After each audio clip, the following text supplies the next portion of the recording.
The Armaggeddon is a fantastic base game melee that's available in regular missions almost every single day that I cover the missions. I do that in my daily mission series, you guys might have seen it, and I talk about this weapon a lot, and today it's getting a feature. Huge thank you to Zaku, member of the community who often enjoys funding videos. What that means is I, as a YouTuber, have lots of ideas. I have lots of videos I want to record, lots of videos in my schedule. I'm usually sitting on 10 unedited videos at any given time, and I know what I want to do. So, when a viewer really wants me to cover a certain weapon or a certain topic that wasn't on my agenda, it is an option for them to donate like 50 bucks or so to get me to record it. I don't need anybody to do that. It is not necessary, but some people are happy to do that. And hey, if that's how excited you are about a certain topic, I'll take it. And that is exactly what happened today. So thank you, Zaku, for making this video possible. It was not on my agenda, so you guys in the audience can thank him for an extra video on the channel. So, Armaggeddon, as said, very strong weapon. It's one of the melees that has the 6 perk for crit hits cause an explosion, and we will be taking advantage of that in 2 builds. Zaku initially wanted me to record a Blast from the Past video. We'll be doing that in the second half of today's recording, but I want to start with Totally Rockin' Out. So, Paleoluna in the lead, because she adds a ton of damage, and her 9% actually stacks on top of the explosion. So we're kind of activating her perk twice, Totally Rockin' Out, of course, and because we're using an axe, Dennis Jr. will give us a chance to activate the team perk. Battle Beat, same thing. Also, that counts for trap kills from Battle Beat, so we're going to be using her as well. And then I opted to use Assassin Sarah in support because she just adds some extra damage. It's nice to have. I use a Founder's copy, but Assassin Sarah is a base game character that everybody can have. It's the exact same thing as the normal one. Then we have Monster Smash just to add some healing. Basically, we're going to be doing a lot of damage with our weapon, and all of that damage being converted 15% to health is going to be really nice, so she'll keep us alive. And Anatomy Lessons. It'll be useless once Totally Rockin' Out is active, but for the 10 or so kills on average it takes to get started, this will be something that's nice just to give us an extra crit rating so that we can crit more often. Now, let's show the weapon we're actually using. Zaku will be providing a Blast from the Past copy. I'll get that in game after we start this recording. That's part of why I'm starting with the Totally Rockin' Out variant, but we're going to be running attack speed and crit damage because swinging faster, critting harder makes sense. Now, this weapon could only be energy, which means that Eddie might actually be a decent support perk for it, but I'm not going to be going for that today. And then we got damage to miss monsters and bosses, which is a pretty decent perk. It's the only thing we have at this rate, and it's not bad versus miss monsters, so it's all right. Now, in the second perk slot, I'm actually using armor, which was a suggestion from AS407 because the damage from this is not actually that significant. Most of our damage is coming from that explosion and Paleoluna, and that is carrying most of it. In fact, armor is actually adding more value to this build because keeping our health up will make Paleoluna more consistently stronger, and that can just help sustain a higher damage output. So yeah, damage perk is really tempting here, but armor kind of wins out on top. And then of course the 6 perk, crit hits cause an explosion. We wouldn't have an explosive video without it, so that's obviously necessary. If you don't have that and you wanted to try this weapon with Affliction, that's also excellent. Affliction on melees is really good, and it'll free up your 5th perk to be a little bit more useful. Now, because this is an energy only weapon, AS407 really wanted to use Eddie in this build, and I just didn't wanna. It requires Intergalactic Ken to keep your shield up, and that's not as consistent as I'd like it to be. He's a big fan of Eddie, and if you guys ever want to see a loadout featuring Eddie, maybe even in the commander slot, you leave a comment down below. I'm sure AS would be super thrilled for me to showcase one of his builds. I have seen Eddie be pretty effective, but he's just not my favorite hero, and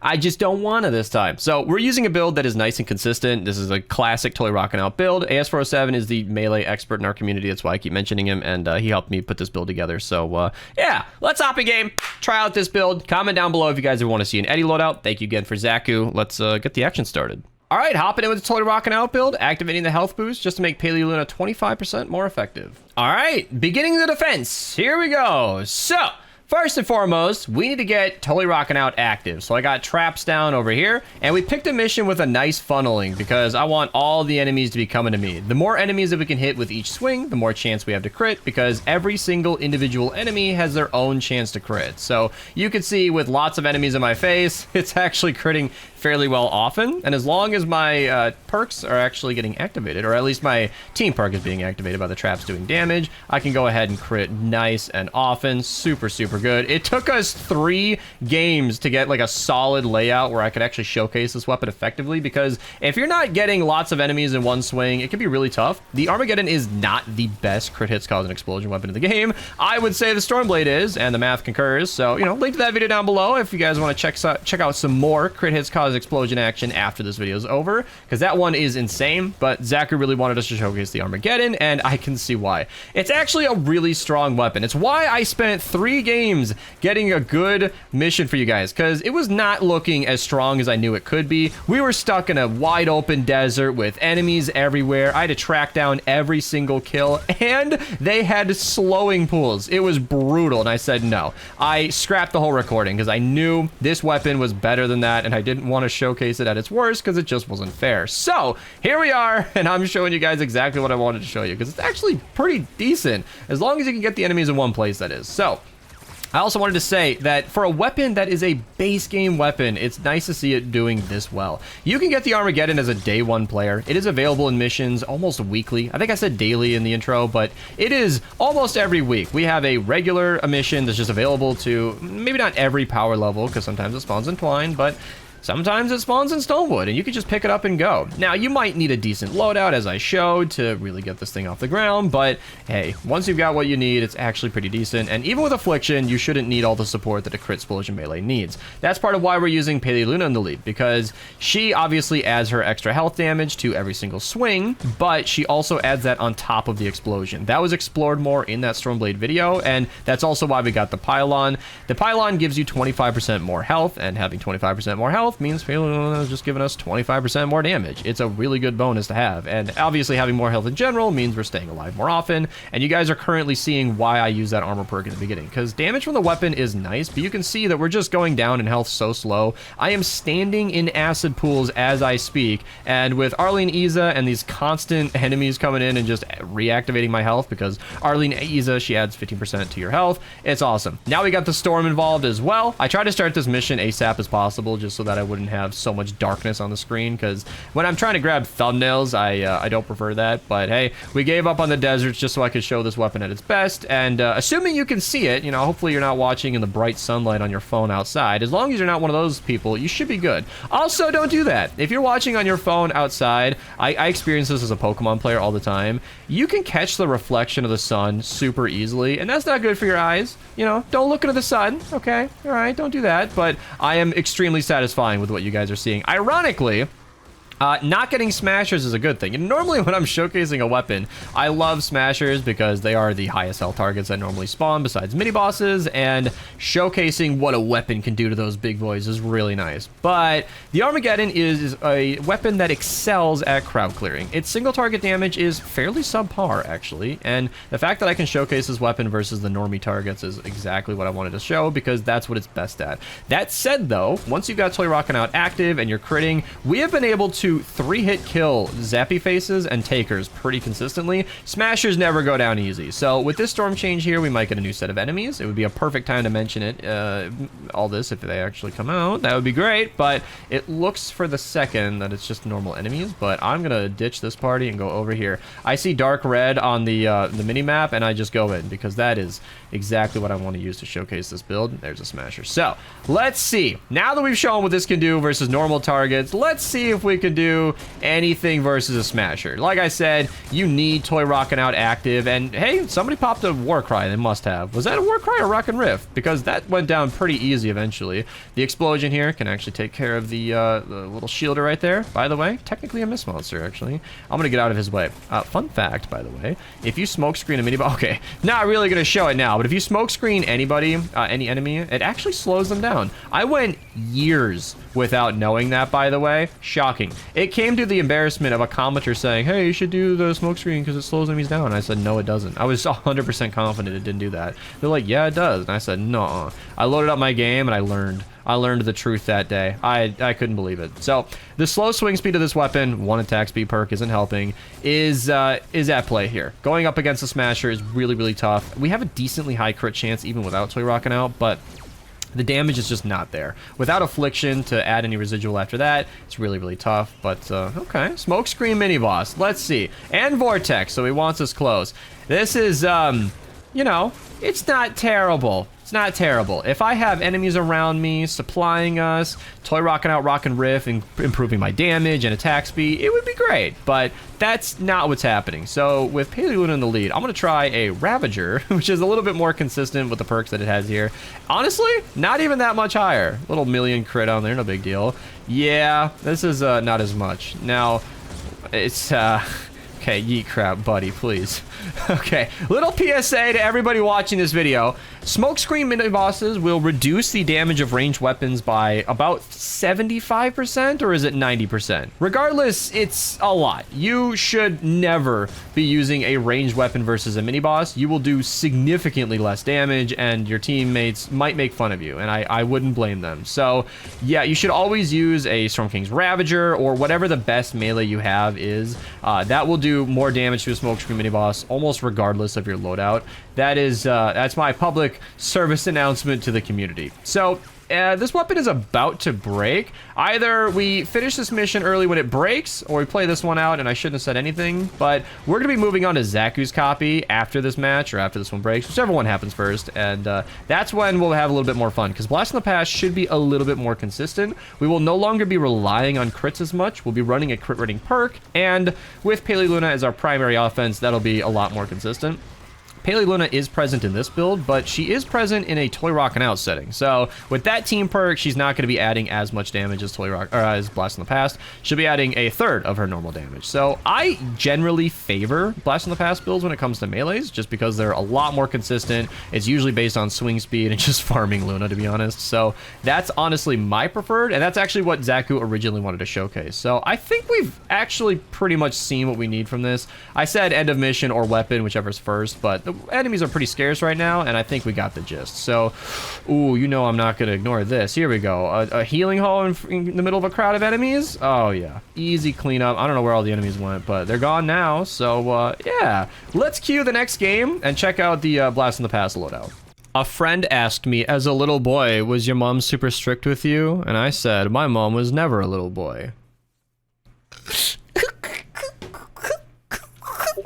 All right, if you've seen that Stormblade video I've mentioned 3 times now, you'll recognize this. And if you've seen my Ninja Loadout video, you would know this to be just a pretty standard Pele Luna build. She's in the lead, Blast from the Past, Saurian High just to make us a little bit tankier, Saurian Vigor because she's just the best option for this build, although that healing is insanely slow. Anatomy Lessons just to crit more often, which will be nice. Although, honestly speaking, we've already got a crit rating perk. Let me go check that in my backpack. We have a 60% chance to crit. I don't think we need her. I think she might be nice to crit more often than not. But what if we use Dennis Jr. just to swing faster? Okay, that's not Dennis Jr., but it'll give me the information that I need. If we go into our weapon that is in our backpack, that keeps messing me up, we're going to have a 53% chance to crit. Yeah, I think we're going to get way more benefit. Instead of critting 7% more often, this will have more opportunities for Rock and Rift to activate, doing more damage and faster swing speed, and swinging faster will give us more opportunities to crit. I think that will be way better. I haven't done the math on that, but it feels like my gut is telling me that's smarter. So Battle Beat, of course, you know, I'm activating more often, and going coconuts. So a lot of people don't like coconuts nowadays, but they're wrong and bad at the game. So 8 coconuts should be plenty. I'll drop down healing pads if needed, but that'll add damage and healing that is unrivaled. So that should take care of everything. Let's hop it right back in game and see how this does. All right, I was planning on just doing the defenses in this game, but I mean, I can't ignore an encampment. I don't have my coconuts yet, so I have no way to heal. Otherwise, let's just go into it. So, Blast of the Past. Oh, Pele Luna is adding so much extra damage. Yeah, with Dennis Jr. and Battle Beat, same as last game, actually, this is activating so nice. You have so many enemies, so many opportunities to crit. Those explosions on top of that are just doing way more, and now that we have no health, we're doing a lot less. You can see just how much more damage I did as soon as I adrenaline rush. That's why we need coconuts and to not stand in the middle of acid pools, but you kind of get the idea. This is going to be a fun one. All right, the defense has begun. We got pretty basic traps down, got all 8 coconuts, and we've got a beautiful choke point. So we just need every enemy to come right here. That'll be perfect, perfect, perfect. There we go. Just catch everything coming up, and they're all dead. So that's a lot of basic enemies. Super easy. Mist Monster, maybe? So it's going to take more swings to clean up that Mist Monster, obviously, because taking advantage of Pele Luna's damage is going to be part of that. And we're not swinging faster. Note that we did go with a crit rating and attack speed. This is Bright Core, so we'll be swinging faster on that front. And we still have Dennis Jr. and Battle Beat together, so it should actually be a very similar swing speed. But the explosion might do more. I don't think it'll do more than Toy Rockin' Out because it's getting all the same bonuses. A lot of people don't know this, or maybe don't think about it, but Toy Rockin' Out doesn't actually improve your damage at all. Rockin' Rift does, but you don't need the team perk for that. So it's actually really interesting. You just crit more often. So long as we crit, and we have Pele Luna stacking her damage on top, kind of with the swing speed and the explosion, so kind of twice, we should be able to kill faster. Note that we were getting 3 boom kills on these guys before. So yeah, we do need to actually boom for that to happen. Critting more often, of course. Totally rocking out. That's where that comes from. We're not going to be enjoying that, but we might get lucky. And I did personally opt to remove Whiteout Fiona, so that's going to make things a little bit trickier. But yeah, you can see just 2 swings did most of its health. It was more in general, so we at least have that going for us. Obviously gotta break the impact barrier of the Smasher. He got hit by a pot shot, but went down way easier with the teammate support, staggering him backwards into the freeze. So that's kind of a thing that Smashers have that most average players might not realize, is the impact barrier. When the floor freeze activates and it doesn't freeze the Smasher, that's because there's a certain amount of impact that a Smasher can take before anything actually happens. So if you shoot the Smasher with like an SMG, you're not going to stagger it very quickly. If you shoot it with the pot shot, it's going to stagger nearly immediately. That's what's going on there. So when people put double or triple impact on their floor freeze, wall launchers, whatever, they are hoping to break the impact of larger targets like Smashers or Fatties, whatever you're working on, whatever you're working with there. So that's kind of something that you think about if you are trying to hit the enemy like this, you know, just do enough damage to, as you saw, get frozen. Now we might have somebody running Zenith. That has happened and confused me in videos before, but regardless, you can see that's sort of a tactic that can be pretty effective. Now, so far, I'm not feeling anything different. Obviously, we're getting more Fatties and less crowds than last game, so it's not as easy to compare. And it is ironic that Zaku's 144 copy is being activated in a Blast from the Past build where we're mostly reliant on Luna. So the weapon damage itself is less impactful than before. We're going for crit rating on the weapon instead of crit damage, so we're going to be booming a lot less hard, which I suppose I didn't consider in my earlier factors.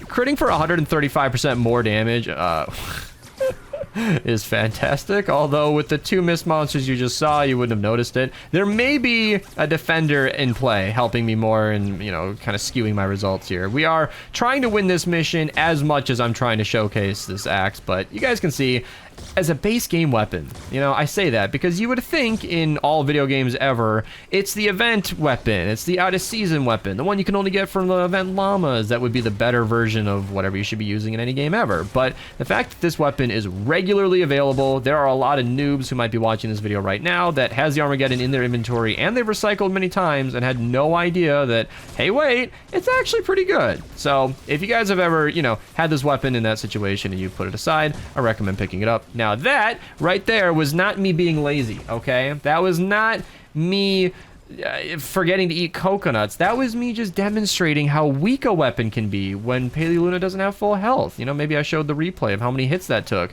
When you're not at full HP, Paley Luna is struggling. So if you're going to be doing what I'm doing, you need to be eating coconuts. Now, I made the joke about that skill issue earlier, and that's because I feel like, whoo, that was a clear example of how much stronger this weapon was. It's still 3 hits to boom, you know, 3 hits to kill like it was before, but that was a lot more damage per boom. That Mist Monster barely hung on. And you can see its effectiveness versus a Smasher, pretty good. Now, it was frozen and taking 25% more damage, and I might have had help on that, but still, that's probably the fastest Smasher kill I think I've personally seen in this game so far, where I'm pretty sure I didn't get any help. And I also wanted to say that because we're, you know, I'm calling people bad for not having coconut skills. Now, all right, let me back up on that thought. So, coconuts limited to 8 means you need to ration them. You can't be taking tons of constant damage, and I've had a lot of people say, 8 isn't enough, I can't survive, and yeah, if you're standing in the trap vulnerable. All right, let's just do this. Yeah, walk him into the middle because broadsides shoot towards the center. You see he barely took any damage, and then he walks into the middle of those 2 and then dies immediately. So, yeah, the cannonballs bounce, people. Oh, all right. We've had, like, what, 15 minutes of showcase for this weapon? This doesn't do anything, all right? Let me walk an enemy in front, all right? Oh, man, look at those cannonballs. They're shredding. Look at all these basic enemies surviving. Look at this. Frozen. Barely died. The Seal Electric Field is what did the real damage. Frozen enemies taking no damage. Okay, granted, these guys are in between the cannonballs. It does shoot more towards the center, but like, that damage is minuscule. 21,000. Look at this. She's out here surviving. Surviving. Now, in this example, you put 1 wall on the other side. 1 wall on the other side. And 1 broadside nearly kills a Mist Monster. Box it in a little bit. Nearly dead from one shot. Okay? The cannonballs bounce. Whenever you see somebody in a lobby placing cannonballs, shooting off into nothing, just understand that it's really, really important to have something for those cannonballs to bounce against, because that bouncing quintuples the damage in a lot of cases. You know, you're hitting it 5 more times. It's hugely impactful. So, yeah. I'm sorry, Zaku. My PSA kind of stole away from the Blast of the Past Carnage, but you can see, like, this is a weapon that anybody can pick up almost immediately. I mean, there's a little bit of RNG. You don't always know when this weapon's going to be available, but it's right there. And with the coconut topic, finally, the mini-boss distracted me again. Coconuts are really good for healing, and you can space them out. You can see, I have not been crutching on healing pads. I haven't been relying on teammate Adrenaline Rush intentionally. If that's happened, I'm sorry. I'm just kind of staying alive. You don't stay in the storm. Acid pools are kind of ugly, but you just play it a little bit safer and you'll be fine. And nowadays, healing pads, super cheap. You can craft these with resources that nothing else is using. Bacon is pretty much only used by maybe energy cells, which you can farm for pretty easily, and energy cells, right? That doesn't use bacon? Man, I'm trying to remind myself. Oh, it doesn't. Oh my gosh. They used to. That's right. Okay. I'm not a dummy. In the past, they did used to cost bacon. Epic thought that was too expensive. So bacon is pretty much unused only by gas traps, and gas traps really fell out of the meta. They got nerfed twice. They took away the affliction and lowered their base damage, and buffed tire traps, and made sealing electric fields not nature only. They gave it the energy perk. So gas traps have been not really top dog in a long time, and that means that you've freed up a lot of bacon in your inventory. A lot of bacon. And fiber serbs, for that matter, as gas traps are the primary use of fiber serbs, taking 7 each. And flower petals, well, they just build up. So, by all metrics, I would say the healing pads are pretty cheap. They're using resources that you're probably not using that much of. And if you need them to heal you, I mean, they're right there. So, anyway, that's the Armaggeddon. That's the PSA about broadsides. That's my defense of saying 8 coconuts is plenty and it's not a big deal. Thank you guys so much for watching. Thank you for the 3rd time to Zaku for funding this. I was not planning on covering the Armaggeddon, much less 4 times today because of recording troubles. But you know what? I think we got you guys a good video. So if you thought that's true, you know, subscribe, like the video, leave a comment down below. If this is a binge, you know, if you guys have been watching several videos today, I'm going to have a couple of recommended videos here at the end that you guys can check out. That's it for me. Goodbye. And